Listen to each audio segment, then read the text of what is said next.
আসসালামু আলাইকুম সবাইকে, কেমন আছো সবাই তোমরা? তো আজকে আমি তোমাদের জন্য নতুন একটি রেসিপি নিয়ে আসলাম।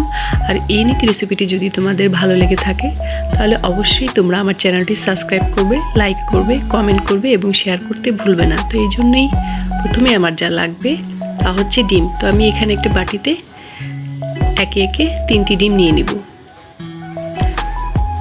তো এখান থেকে আমি একটি ডিমের কুসুম উঠিয়ে রাখবো, কারণ এই রেসিপিটির জন্য এটা আমার পরবর্তীতে কাজে লাগবে। এখন আমি ভালো করে মিক্স করে নিব। দিয়ে দিব হাফ কাপ চিনি, 1/4 কাপ তেল। ভালো করে মিক্স করে নিয়ে এখানে আমি দিয়ে দিব 1 কাপ ময়দা এবং 1 টিস্পুন বেকিং পাউডার দিয়ে ভালো করে মিক্স করে নিব।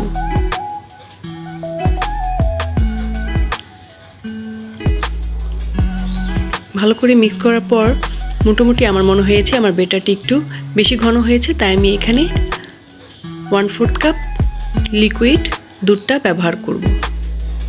তো এখানে আমি একটা পাত্রে ঘি ছড়িয়ে দিব এবং ব্যাটারের অর্ধেকটা ঢেলে দিব।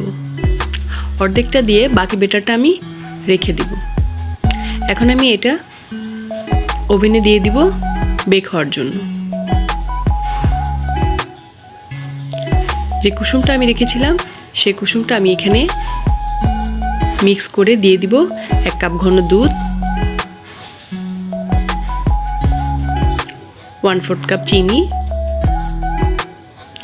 এবং 1/4 কাপ কর্নফ্লাওয়ার দিয়ে ভালো করে মিক্স করে নেব। এরপর আমি এখানে দিয়ে দিব ভ্যানিলা এসেন্স, কারণ ভ্যানিলা এসেন্সটা দিলে ডিমের যে গন্ধ সেটা থাকবে না এবং সুন্দর একটি ফ্লেভার আসবে।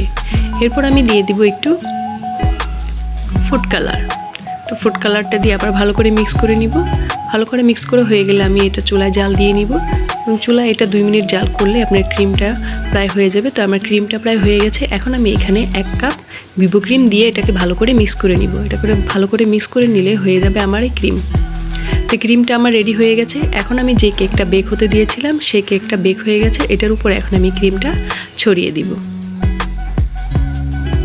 ক্রিমটা চারপাশে ভালো করে ছড়িয়ে দিয়ে এরপর আমি যে ব্যাটারটা রেখে দিয়েছিলাম সেই ব্যাটারটা ক্রিমের উপরে ঢেলে দিব।